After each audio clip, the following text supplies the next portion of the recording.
कैसे हैं आप सब। स्वागत है आपका हमारी इस नई वीडियो में। आज का जो हमारा टॉपिक है, जो हम डिस्कशन करने वाले हैं, वो है ड्रग एडमिनिस्ट्रेशन से रूट से रिलेटेड। तो चलिए स्टार्ट करते हैं। सबसे पहले हम देखेंगे, आज की जो हमारी वीडियो का टाइटल है वो है पेरेंटल एडमिनिस्ट्रेशन, यानी कि पेरेंटल रूट क्या है किसी ड्रग को देने का और इसकी क्या पर्पजेस हैं। फिर इंजेक्शन के बारे में देखेंगे, इंजेक्शन क्या होते हैं, उनके क्या पार्ट्स हैं। रूट देखेंगे इसका इंजेक्शन का। देन आईवी कैनुला के बारे में देखेंगे, आईवी सेट देखेंगे, एम्प्योल एंड वाइल का कंसेप्ट जानेंगे और निडल स्टिक इंजरी की बात करेंगे। तो चलिए स्टार्ट करते हैं। सबसे पहला टॉपिक आता है पेरेंटल एडमिनिस्ट्रेशन या फिर पेरेंटल रूट। इसका मीनिंग क्या है? पेरेंटल रूट वो रूट है जो हम यूज़ करते हैं अदर देन हमारा जो नॉर्मल ओरल रूट है और ट्रॉपिकल रूट है। ओरल और ट्रॉपिकल रूट के अलावा जो हमारे रूट है वो पेरेंटल में आएंगे। इसमें मेनली क्या किया जाता है, बॉडी के अंदर इंजेक्शन लगाए जाते हैं। बेसिकली इसमें इंजेक्शन सारे आते हैं बॉडी के अंदर। इन्वेजिनेशन, स्किन पे इन्वेजिनेशन प्रोसीजर किया जाता है और एसेप्टिक टेक्निक का पूरा ध्यान रखा जाता है। इसके क्या पर्पसेस है? सबसे पहला तो इसका जो इफ़ेक्ट है वो रैपिड रहता है। Parental route help in early absorption of drug. इससे क्या होता है, जल्दी से ड्रग का ऑब्जॉर्प्शन हो जाता है। To give medicine to unconscious patient because they are unable to swallow medicine, क्योंकि अनकॉन्शियस पेशेंट जो मेडिसिन है उसको स्वेलो नहीं कर सकते, तो उसके लिए भी अपने पेरेंटल रूट का यूज़ करते हैं। To sure that reduce dose and administer to the patient without any wastage. और इस रूट से देने का फ़ायदा क्या है, कोई भी ड्रग का वेस्टेज नहीं होती। तो ये इसके पर्पसेस हो गए। नेक्स्ट आते हैं इसका next purpose, to give medicine to the patient which can be given orally. यानी कि कोई ऐसी दवाई होती है जिनको अपने ओरली नहीं दे सकते क्योंकि वो गैस्ट्रिक जूस से इनएक्टिवेट हो सकती है, तो उन दवाइयों को पेरेंटल रूट से दिया जाता है। एग्जाम्पल के लिए insulin, to prevent gastric irritation like diarrhoea, vomiting. Gastric irritation को प्रिवेंट करने के लिए, अब गैस्ट्रिक इरिटेशन मतलब जैसे किसी ड्रग के कारण डायरिया कोज हो सकता है, वॉमिटिंग जैसी फीलिंग आ सकती है, तो उन मेडिसिन को अपने पेरेंटल रूट से देते हैं। इसके अलावा to diagnostic purpose such as a tuberculin test, local anaesthesia देने के लिए। नेक्स्ट आता है हाइड्रोकोर्टिसोन का इंजेक्शन देने के लिए जॉइंट्स कैविटी में। टू टेस्ट एलर्जी कंडीशन, और बॉडी के अंदर एलर्जी है या नहीं उस ड्रग से रिलेटेड उसको टेस्ट करने के लिए। To restore the blood volume by giving fluid. इसके अलावा ब्लड वॉल्यूम को, मान के चलो किसी में ब्लड लॉस हो गया एक्सीडेंट वगैरह से, तो उसके वॉल्यूम को रिस्टोर करने के लिए अपने इस मेथड का यूज़ करते हैं। नेक्स्ट आता है रूट्स ऑफ इंजेक्शन। किस किस रूट से अपने इंजेक्शन दे सकते हैं? तो सबसे पहला आता है आईएम इंजेक्शन, इंट्रामस्कुलर। इसमें मेनली क्या होता है, मसल्स में इंजेक्शन दिया जाता है। फिर आता है इंट्रावीनस, जिसके अंदर अपने मेनली इंट्रावीनसली इंजेक्शन देते हैं वेन्स के अंदर। इंट्राडर्मल, बेसिकली इसके अंदर जो हमारी स्किन की डर्मिस लेयर है, एपिडर्मिस, डर्मिस, सबक्यूटेनियस लेयर होती है, उसमें जो डर्मिस लेयर है वहाँ पे इंट्राडर्मिस लगता है। देन आता है सबक्यूटेनियस, यहाँ पे जो मेडिसिन है उसको इंजेक्ट किया जाता है अपनी सबक्यूटेनियस लेयर में। इंट्रा ओशियस, मेनली बोन मैरो में इंजेक्शन लगते हैं। इंट्रा स्पाइनल, स्पाइनल कॉर्ड में लगता है। इन्फ्यूज़न, इन्फ्यूज़न का मतलब भी सेम ही है, जो अपने आईवी वगैरह से किसी को क्या करते हैं, फ्लूइड देते हैं। ट्रांसफ्यूज़न, जब ब्लड का जो ट्रांसफ्यूज़न होता है जिसमें अपने ब्लड को डोनेट करते हैं या रिसीव करते हैं, ब्लड प्लाज्मा, प्लेटलेट वगैरह, वो ट्रांसफ्यूज़न में आता है। अब अपने इंजेक्शन के बारे में, इंजेक्शन के बेसिकली दो पार्ट होते हैं, एक निडल होती है और एक सिरिंज होती है। तो सबसे पहले निडल को देखते हैं। निडल क्या है? Needle is a tube. Needle ये दिख रही है जैसे आपको, एक ट्यूब है विद अ कटिंग एज, जिसका एक किनारा क्या होता है, ऐसे एज होता है, पूरा तीखा सा होता है। That punches beneath to protect area of the skin. Mainly क्या होता है, इसी एरिया के थ्रू निडल एंटर करती है अपनी स्किन में। It is made of steel और अदर मेटल। ये स्टील और अदर मेटल का बना हो सकता है। Is generally disposable. The part of a needle consist of, ये जनरली इसको अपने डिस्पोज कर देते हैं। डिस्पोजेबल वाला पार्ट होता पूरा होता है नीडल। और इसके अलावा नीडल के 3 पार्ट है। बेवल सबसे पहला पार्ट दिख रहा है आपको, फिर शाफ्ट, फिर हब। नेक्स्ट आता है नीडल साइज। जो हम अलग अलग टाइप के इंजेक्शन लगाते हैं उनमें अलग अलग टाइप की स्किन जो हमारे नीडल के साइज आते हैं। सबसे पहले हम आईडी की बात करते हैं, इंट्राडर्मल इंजेक्शन की। अगर किसी पर्सन को इंट्राडर्मल इंजेक्शन लगता है तो उस इंजेक्शन का साइज़ कितना होता है, 3/8 टू 5/8 इंचेस। और इसके अलावा डायमीटर की अगर मैं बात करूं तो 25 to 26 गोज और विद शॉर्ट बेबल। देन आता है फॉर सबक्यूटेनियस के लिए भी सेम वैल्यू रहती है लेंथ में और लगभग सेम डायमीटर की वैल्यू रहती है 24 से 26, 24 to 26। For the IM injection 1 to 3 inches, 1 to 3 inches नहीं आता, 1 to 1.5, लगभग 3 नहीं होता, यहाँ पे 1.5 कर लेना, यानी कि 1 to 1.5, 1 to 1.5 इंचेस लगती है। और 90 to 20 लगभग इसका गोज का डायमीटर रहता है मीडियम बेवल के साथ। नेक्स्ट अपने पास आता है सिरिंज। सिरिंज क्या होती है, जो निडल के पीछे वाला हिस्सा होता है उसको सिरिंज बोला जाता है। Syringe is that instrument using for injecting liquids. ये वो इंस्ट्रूमेंट है जिससे अपने लिक्विड को क्या करते हैं, इंजेक्ट करते हैं। It consist of A barrel. जो सिरिंज है उसके भी 3 पार्ट है, एक बैरल है, एक प्लंगर है, एक टिप है। प्लंगर वो होता है जिससे अपने उस सिरिंज को पीछे से खींचते हैं। बैरल वो होता है जिसमें वो नंबरिंग बनी होती है 1 ml 2 ml। और टिप वो किनारा है जहाँ से जो नीडल है वो अटैच होगी। Syringe come in a different size. Syringe के अलग अलग साइज आते हैं। 0.5 to 60 ml तक सिरिंज आती है, इसके बाद भी आ सकती है बट नॉर्मली 0.5, 1 ml 2 ml वाली ज़्यादा चलती है। इंसुलिन सिरिंज होल 2, और जो इंसुलिन की सिरिंज आती है वो 0.5 to 1 ml की होती है। Are calibrated IN units. Tuberculin syringe is having a long thin barrel. Insulin syringe का एक टाइप है ट्यूबरक्लिन सिरिंज। उसकी क्या होती है, एक पतली बैरल होती है, आगे का जो हिस्सा barrel with a pre attach needle, उसके साथ निडल भी अटैच होती है with a capacity of 1 ml। ट्यूबरक्लिन syringe कितने ml की होती है, 1 ml की।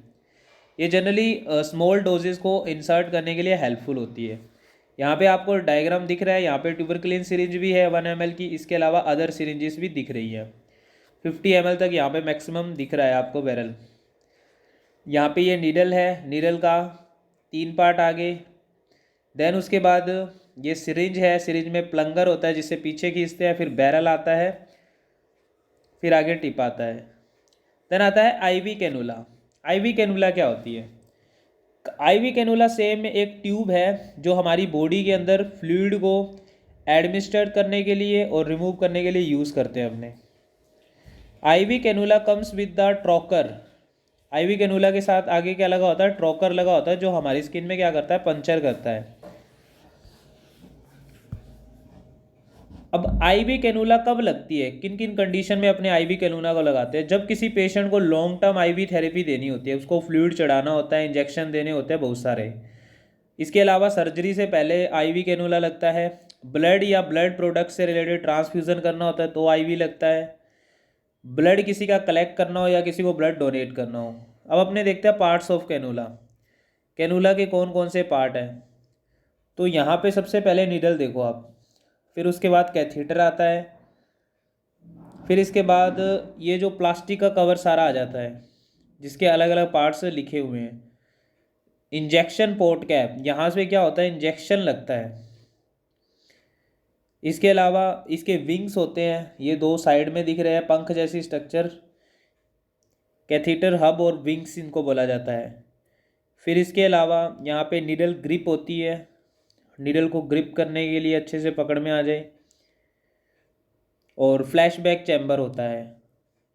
तो ये कुछ स्ट्रक्चर ऐसी होती है कैनुला की। नेक्स्ट आता है कैनुला क्या होती है, अलग अलग साइज़ की आती है, तो उन्हीं साइज़ के अकॉर्डिंग, उनके अलग अलग डायमीटर के अकॉर्डिंग अलग अलग क्या होते हैं, उनके कलर होते हैं। तो 14 गोज़ के कैनुला का साइज़ अगर होगा तो उसका कलर ऑरेंज होगा, 16 गोज़ के लिए ग्रे होगा, 18 गोज़ के लिए ग्रीन होगा, 20 गोज़ के लिए पिंक होगा, 22 के लिए ब्लू, 24 गोज़ के लिए येलो और 26 के लिए पर्पल। नेक्स्ट आता है सिक्योरिंग ऑफ आईवी कैनुला, कि आईवी कैनुला को सिक्योर करना है।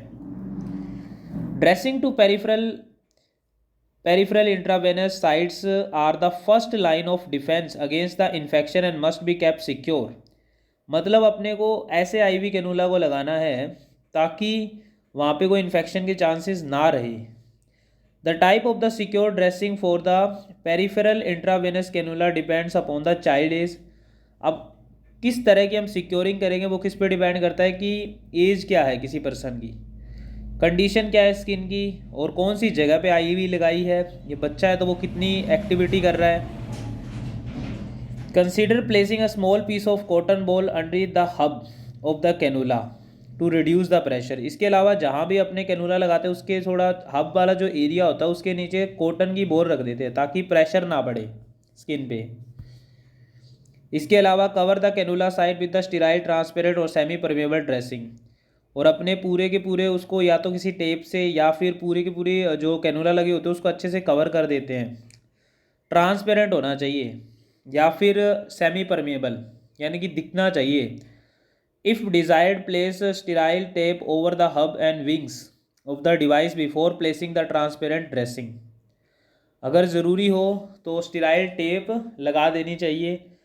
इसके अलावा जो स्प्लिंट्स लगती है, स्प्लिंट्स भी अपने लगा सकते हैं ताकि मूवमेंट ना हो।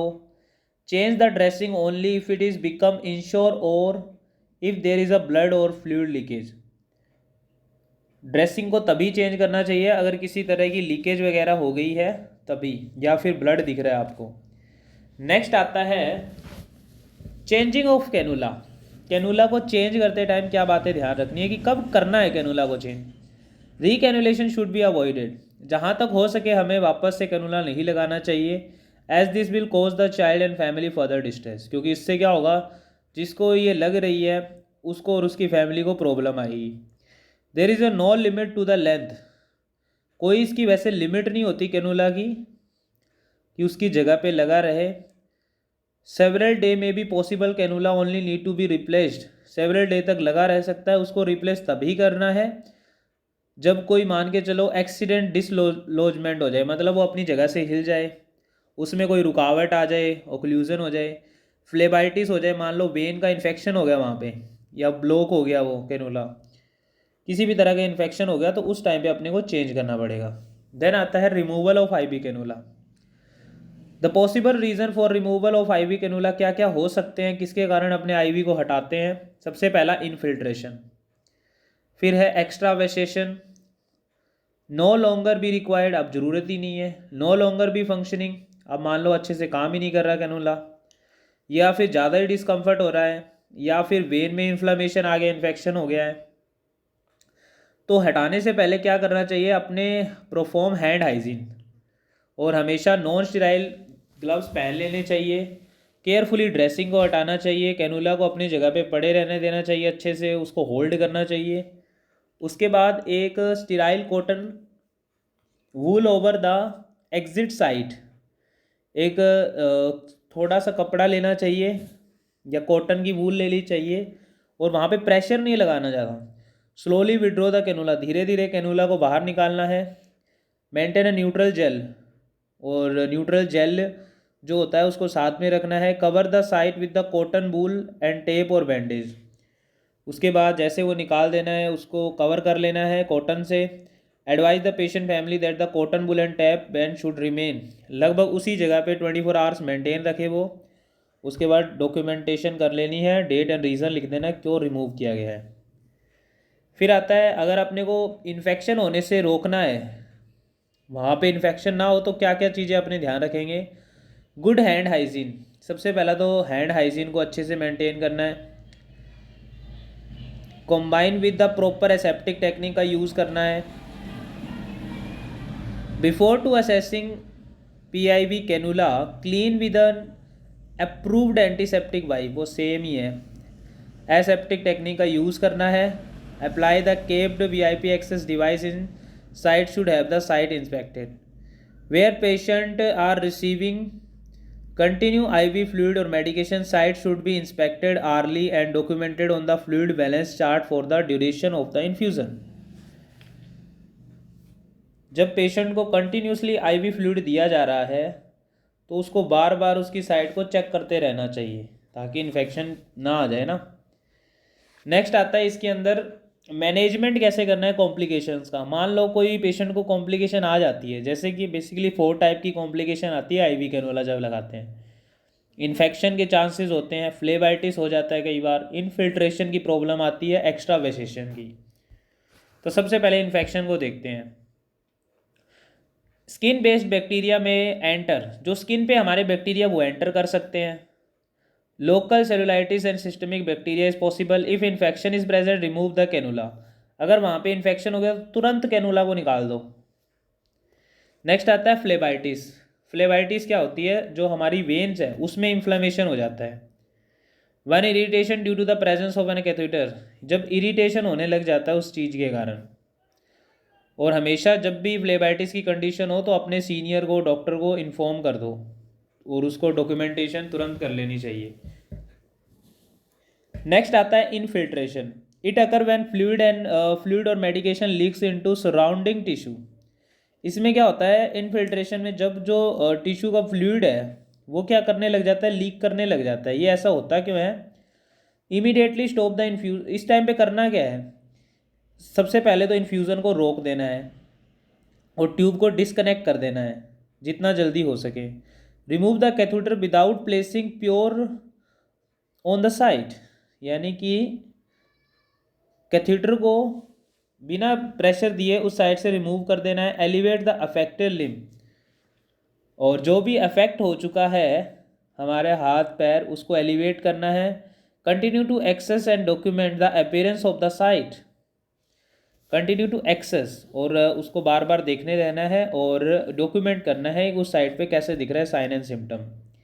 एक्स्ट्रावेसेशन। एक्स्ट्रावेसेशन में क्या होता है कि जो फ्लूइड है, मेडिकेशन है, वो सराउंडिंग टिश्यू में चला गया। If extravasation occur, assess the grade of extravasation injury.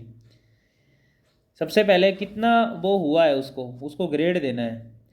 Most extravasation injury are grade 1 and 2 and do not require extensive intervention. कई बार क्या होता है, एक 1 या 2 ग्रेड देते हैं, उसमें अपने को ज़्यादा लॉन्ग टर्म केयर की जरूरत नहीं पड़ती।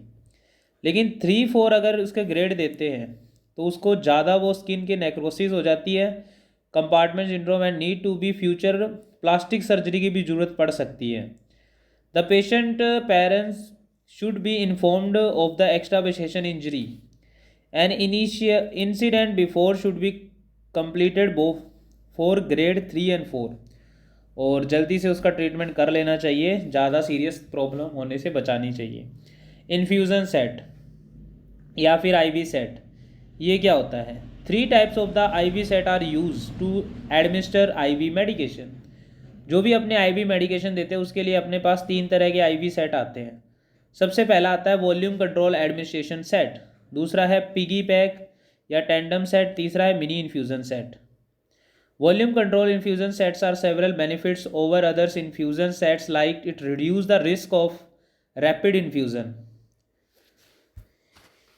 ये आपको आईवी सेट दिख रहा है। इस आईवी सेट के अंदर कुछ पार्ट्स हैं। सबसे पहला पार्ट आता है कि बोतल इंड्यूसर। ये जो पार्ट है बोतल इंड्यूसर, इसको अपने बोतल में लगाते हैं। जो भी अपना पास बोतल आएगी, बैग आएगा, जैसे कि ग्लूकोज की बोतल या फिर किसी और की, तो उसको लगाते हैं वहाँ पे। देन आता है कैथी चैम्बर आता है, जिसमें वो ड्रॉप वाइज जो फ्लूइड है वो गिरता रहता है। देन उसके बाद ये ट्यूबिंग आ जाती है पूरी, और साथ में रेगुलेटर होता है, रेगुलेट करने के लिए कितनी अमाउंट जानी चाहिए। फिर नेक्स्ट रबड़ का ये गार्ड लगा होता है, और कैनुला का पूरा एंड होता है। यहाँ पे कैनुला इंसर्ट करते हैं उस पेशेंट को। नेक्स्ट आता है अपने पास forms of the parenteral medication. Parenteral medication are available in prepared sterile solution in ampoule and vial. जो हम पेरेंटरल मेडिकेशन देते हैं वो पहले से ही एम्प्यूल और वाइल में क्या होती है, प्रिपेयर की होती है। Parenteral medication for IM and IV are mostly frequent supplied ampoule and vial. Generally क्या होता है, आईएम और आईवी के लिए एम्प्यूल और वाइल के अंदर मोस्टली पेरेंटरल मेडिकेशन मिल जाती है। सबसे पहले एम्प्यूल को देख लेते हैं। Ampoule is provided with the 2 parts. एक एम्प्यूल के 2 पार्ट होते हैं। अपर जो पार्ट होता है उसको स्टेम बोलते हैं, लोअर पार्ट को बेस बोलते हैं। In between this 2 contraction is present it can be cut and open with filler. इसमें क्या होता है, दो कॉन्ट्रैक्शन प्रेजेंट होती है, दो चिपके हुए पार्ट होते हैं जहाँ से उनको कट किया जा सकता है और फिलर से ओपन किया जा सकता है। These glass ampoule are designed as a single dose container. जो एम्प्यूल होती है जनरली ये सिंगल डोज कंटेनर होता है, because once an ampoule as open, अगर एक बार एम्प्यूल को ओपन कर दिया तो there is a no way to pressure the medication for further use. तो एक बार अगर वो ओपन होगी तो दोबारा से उस मेडिकेशन का यूज़ अपने नहीं कर सकते। जबकि वाइल की अगर बात करें तो वाइल को सिंगल डोज या फिर मल्टीपल डोज दोनों टाइम में यूज़ कर सकते हैं। Solution in the vials are protected with a soft metal cap. उसको एक सॉफ्ट मेटल कैप से प्रोटेक्ट किया होता है, which can be removed before the medication is taken from the vial. सबसे पहले उसको अपने रिमूव करना पड़ता है जब तक अपने मेडिकेशन उससे निकालने वाले हैं। The rubber seal which is route of the entrance into the vial, और उसके बाद रबर की सील होती है, remain intact to protect the sterility of the succeeding dose, और वो आगे की अपने जब से डोज लगाएंगे बाद में तो वो उसका नेचर स्टेराइल बनाए रखती है। Providing principle of aseptic technique used in withdrawing each dose. ये होगी अपनी वाइल। यहाँ पे आपको ये एम्प्यूल दिख रही है, इसके दो किनारे हैं और दो कॉन्स्ट्रिक्शन दिख रहे हैं, और ये वाइल है जिस पे ये RX का सिंबल बना हुआ है। नेक्स्ट आता है नीडल स्टिक इंजरी। ये क्या होती है? Needle stick injury are the penetration of the skin by a needle or other sharp object.